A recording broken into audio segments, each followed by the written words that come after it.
Okay, friends, today I want to talk about this topic called customer pain.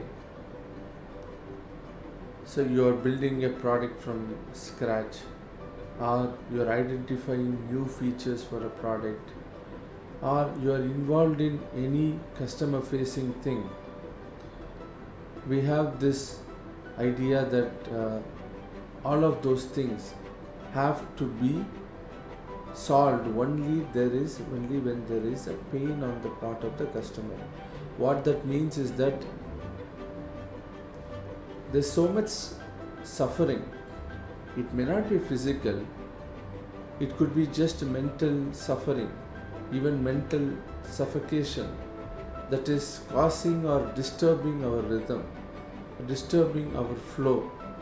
So, that suffocation is so much bothering that we are looking for some kind of a remedy. So, when we understand this concept of pain, we can identify the remedy that the customer requires and package that remedy as a solution for a lot of people. That way, you can build a business. So, this is essentially the foundations or where this concept of customer pain is coming from. Now, like I said, a lot of times we associated pain with the physical experiences. Oh, I hit it, it's so painful. Oh, I had an injection, I had an operation, my body aches because of infection. So, when we talk about pain, we are normally used to this idea of physical pain. But like I said earlier, there is an emotional pain also. What that emotional pain means, you're trying to go somewhere, you're not able to go there as fast as you would like to do. Something is blocking the way, and that blockage is forcing you or delaying you from achieving your objective.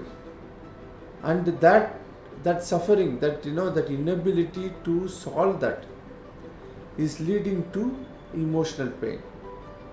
When we talk about emotions, there are 6 fundamental emotions: joy, fear, sadness. Like that, there are 6 fundamental emotions. If you look at sadness as an emotion, we feel shameful, we feel guilt. So what I'm saying is, it's not one emotion per se. There is an emotion, there is another level of emotion, then there is another layer of emotion. The same with anger, right? You are irritated, you are frustrated. So like that, there are levels of emotions we can look at based on the fundamental core experience that we are having. Now, what is that is causing emotional pain? When we look at physical pain, it's very instantaneous. You hit a table, it pains. And once the pain starts, you can continue to feel that pain till that hurt goes off. When we look at emotional pain, typically it is not instantaneous. Let's say, for example, you did a business, and in the business, somebody said, "I'll pay you against goods delivered." So you deliver the goods to that person's warehouse, and you ask for the money. They say, it will take us few days for me to give you the money. So that few days becomes few weeks, that it becomes, few months. Now initially you would have been hopeful, okay, yes, there's something happened, but I can collect the money. But as time progresses, the pain becomes exasperated. So you start thinking about, oh my God, my whole business is stuck because this person is not helping me with my cash flow, which is leading me to not able to purchase the things that I require for my business. Isn't it? That's how I think when we look at emotional pain, it becomes worse as the delay is furthered. When it comes to physical pain, it gets better as we pass time, and you get remedy and relief. So this emotional pain is very difficult to understand also because of this nature. Because I feel a disturbance. That disturbance, when it is not addressed immediately, perpetuates into a kind of a pain.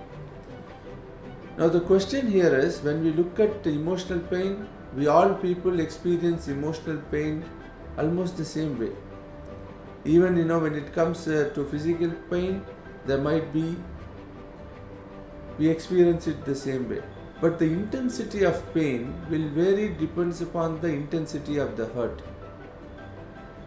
Based on the intensity, we can group people. Okay, this person does not have such an intense pain. This person has much more intense pain.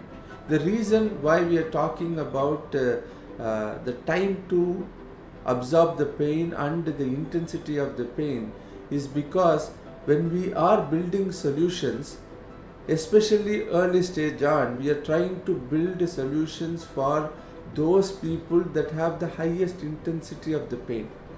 So for whom that pain resolution becomes a no-brainer and they are ready to do it at any cost.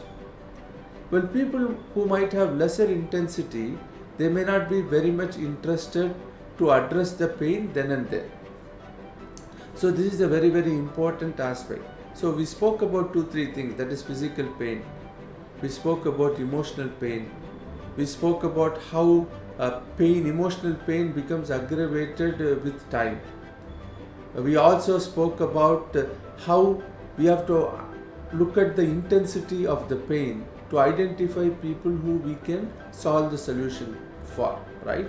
Because at the end of the day, we are all people. You are building a product for another person. So this fundamental concept is very, very important. Now, once we know what is pain, we need to understand how to discover that pain. So even when we talk about physical pain, I know very obviously I got hurt and then that is causing me pain. When it comes to emotional pain, even the person who is experiencing the emotion has great difficulty talking about it. Leave alone the person who is trying to capture it and create it as a scalable solution for many people. So this is why most of the time for founders, if they have experienced the pain themselves, it is easier for them to solve. Meaning to say, they have experienced this, they have lived with this suffering for a long time, and they themselves are looking for the remedy. In that case, resolving pain becomes much more easier. Now, if you did not experience the pain, you don't know what the pain looks like. Even if you talk to 100 people, they might give you a lot of insight, but you will not have that ability to resonate.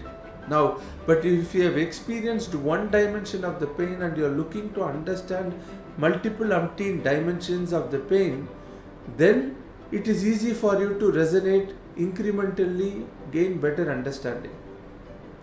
So when we look at this pain, this is another dimension, right? Where do we start from?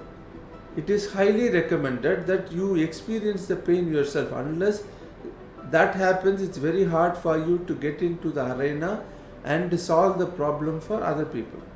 Having said that, now even if you experience the pain, how do you articulate it? Pain is an emotion, or pain is the manifestation of an emotion. So in that case, it's not tangible. So how do you experience or how do you talk about something that is not tangible? If you look at the medical profession, We have a lot of therapists. Therapist for trauma, therapist for addiction. Why do we go to therapist? What is the role of a therapist? The therapist helps the patient open up, talk about the utmost pain.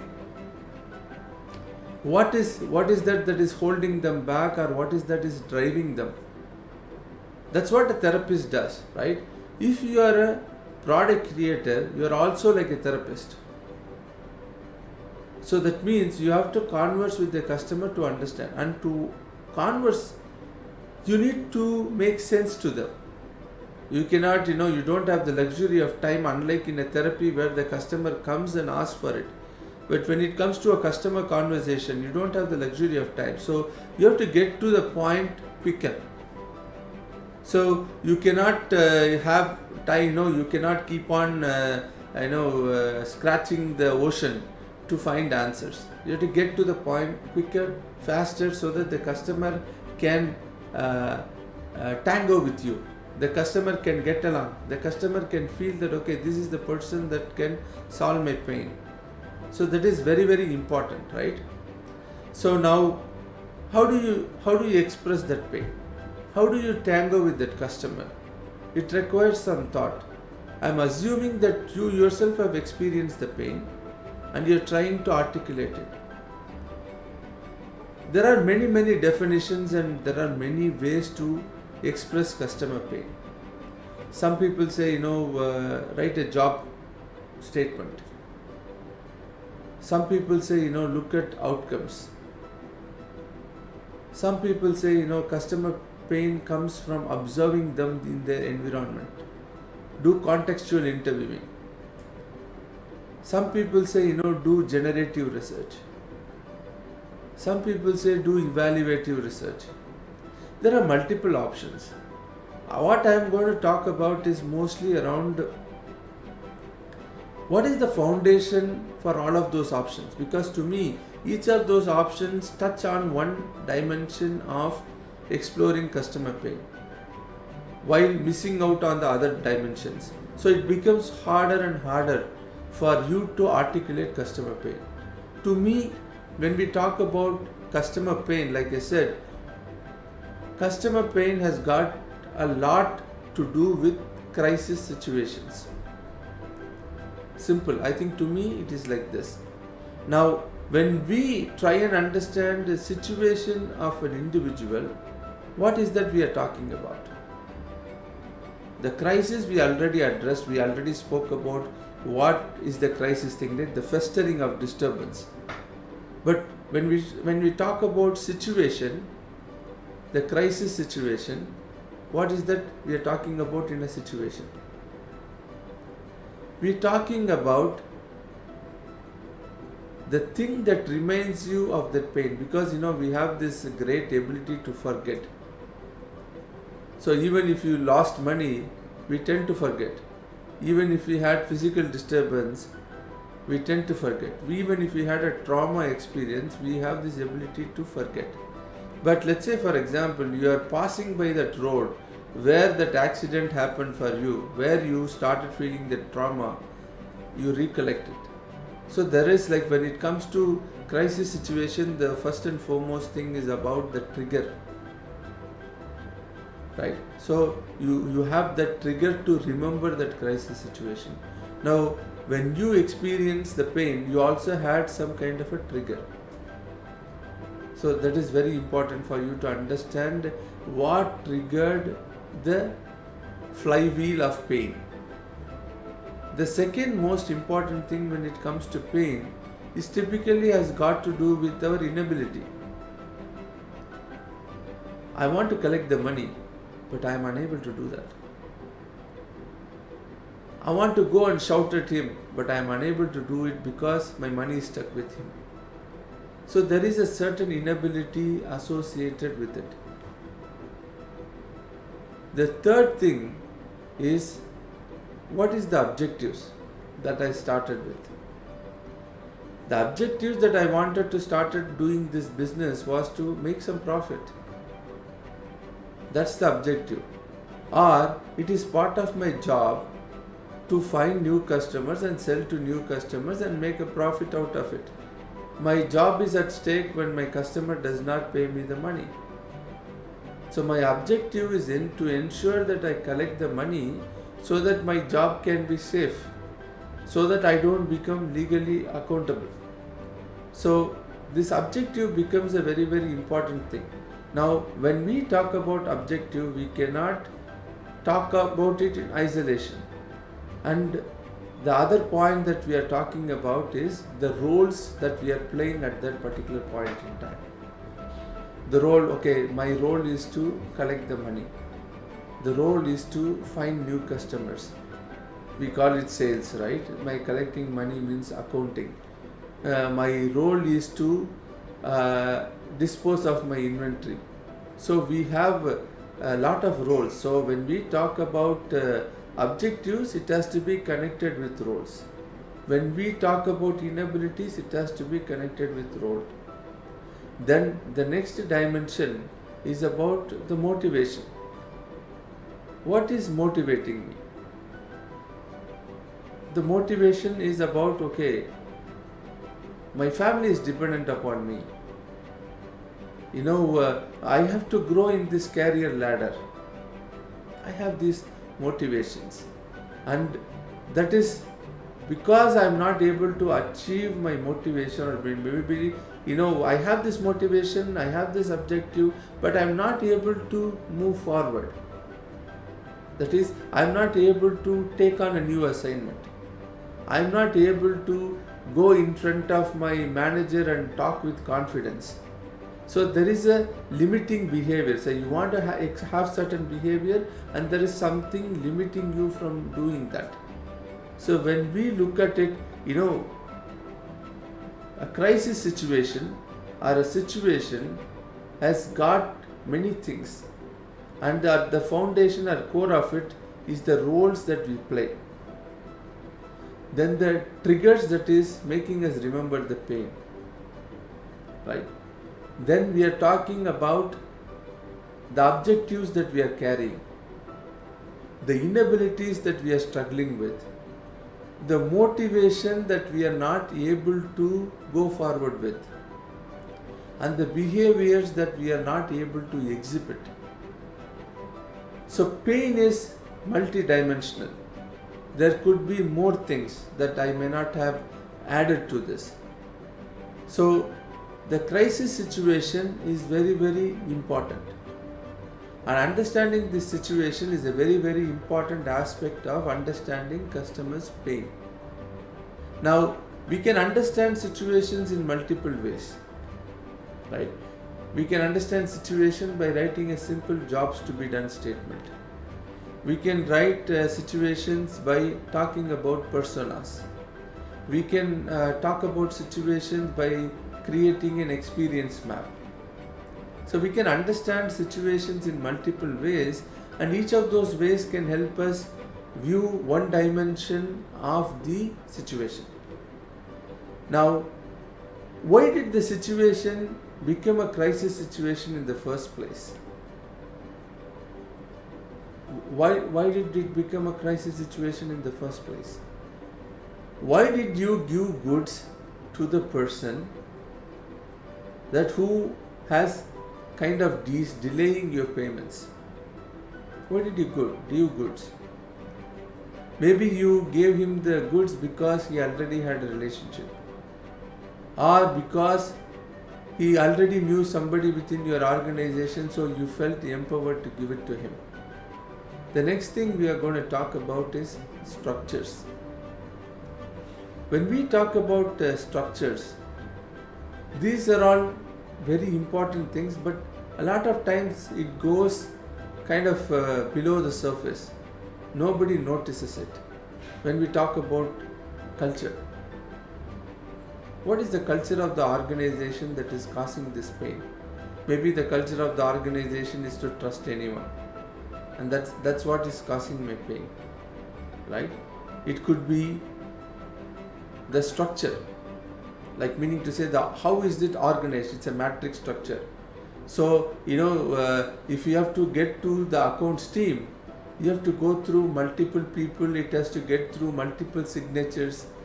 So the structure of that particular organization is delaying your payment receipt because somebody down the line is not signing the check. Maybe the guy who received the good is signed the check, but somebody down the line, because of some other thing, is not ready to sign the check. I hope you understand what I am talking about, right? We spoke about culture, we spoke about organization. Then the third thing, I want to talk about is the practices. What is their practice? Okay, if it is a new order, we are only paying after 90 days.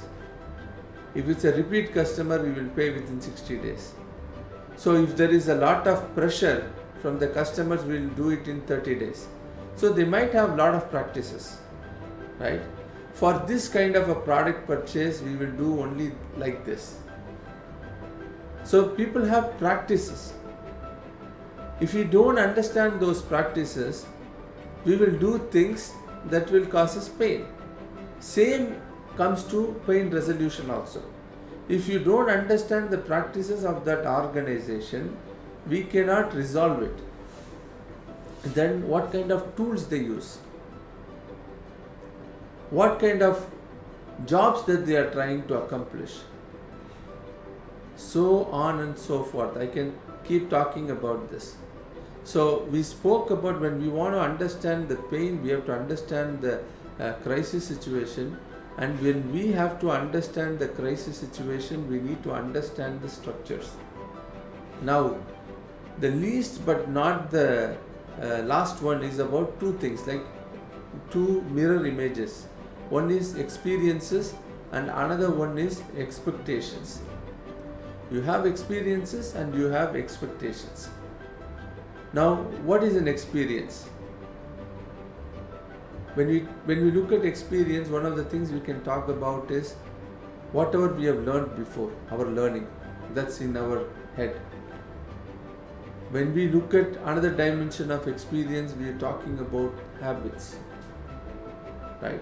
So you have to understand the learnings that these people already have, because they might have delayed with the hundreds of customers or hundreds of suppliers and still have their business operating. So there's an acquired knowledge that nobody is going to challenge us. So they are operating from that particular dimension. When it comes to habits, the organization has a habit of delaying payments. It has that habit. It the CEO has set the example, and whenever the payment is, they keep on delaying the payments. There is a habit associated with experience. There could be more things when we talk about experiences. Then we are talking about expectations. When we talk about expectations, what did I start off with? I started off with the ability to, I wanted to make money. I wanted to do this transaction. I wanted to make money. I wanted to show off to my manager what outcomes I had, or outcome vision that I had for myself. So when we look at customer pain, there are multiple things coming together. Unless we are able to articulate all of these things, that is what role he is playing, what kind of situation he is in, and what are the elements of the situation, how well we understand it, what are the structures that is causing those situations. What are the practices, what is the cultural angle, what is the tool angle, how the particular organization gets job done, or gets the work done. Those are all the structural aspects. Then we are talking about the experiences, the habits, the learnings, right? And then we are talking about the expectations. What kind of sense making that I believe in, what kind of meaning to say, what kind of outcomes that I am expecting. All of this put together manifests itself in pain. A lot of things that I spoke about are not very tangible things. So, and that is where understanding pain becomes very, very difficult. So what happens is people need alibi, people need shortcuts, and for that they focus on few things. For example, when you look at jobs to be done focuses on the job aspect of the structure. Jobs to be done might focus on the role aspect of the structure. The jobs to be done might focus on the abilities aspect of a structure,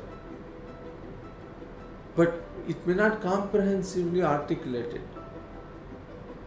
Why should we comprehensively, you are asking this question, why should I comprehensively articulate customer pain? Because when we look at customer pain, like I said, you go back to the intensity thing. There are some customer pains you cannot solve. Recognizing that and waiting till the environment is conducive to solve is very, very important. You cannot solve some pains. You can solve some pains, but it could be a low-hanging fruit. Everybody can solve.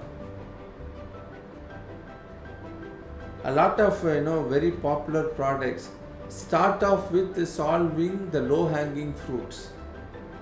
Like for example, audio is a very important thing. Like I am going on a tram and I am listening to an audio. So Clubhouse is this app that came up with solving this problem of giving interesting audio. They did some marketing, they had lot of attention, and then that growth tapered off after a point in time. It's a low-hanging fruit. It's important. I have to listen to great people. But what happened as it became popular, the not so great people also came in. They started pitching. And another thing that it became difficult is the initial audience was driven by influencers, and when the influencers tapered off, the interest in the tool also tapered off. So while voice-based interactive content is a thing, but how do I take that basic foundation and build on top of it? There is consistent value. Is listening to audio the only thing? No, once I listen to the audio, I want to speak also. So when influencer keep speaking, my voice is stifled. I'm just giving you an example when you look at from a customer point of view. So there are these intense yet unsolved ones that are not easy pickings. So you have to look at pain, and then you have to look at that sweet spot within the pain where it is not addressed sufficiently, or where you have an advantage starting with. And that is the only way for us to do. So it's not just one jobs to be done statement. You have to form multiple jobs to be done statements. It's not one kind of persona that I create. I have to create a persona that is evolving, that is continuously improving. I cannot stop with saying that I created this experience map. The experiences keep evolving, the expectations keep changing. So I have to be constantly on tab of understanding the customer pains. So to do all of that, you need to start with a very, very solid foundation. And that solid foundation will come only from having an understanding of the elements of pain, the elements of context, the elements of situations, the elements of structures, the elements of experience, the elements of expectations. When you blend all of that knowledge, then you can understand customer pain much better. Till then, you are only scratching the surface when it comes to customer pain without having a clear ability to articulate it. And that's all why this two words, customer pain, is dominating the conversation, because we all are evolving our understanding, and we don't We are looking at piecemeal quick solutions to get by the day and not looking at that comprehensive understanding. If you want to have the comprehensive understanding, I do a complimentary session talking about customer pain. I can help you frame your customer pain statements, and we can go through this journey of discovering customer pains. And we can do that in a very short time. That's my promise to you. Thanks for listening. Appreciate it.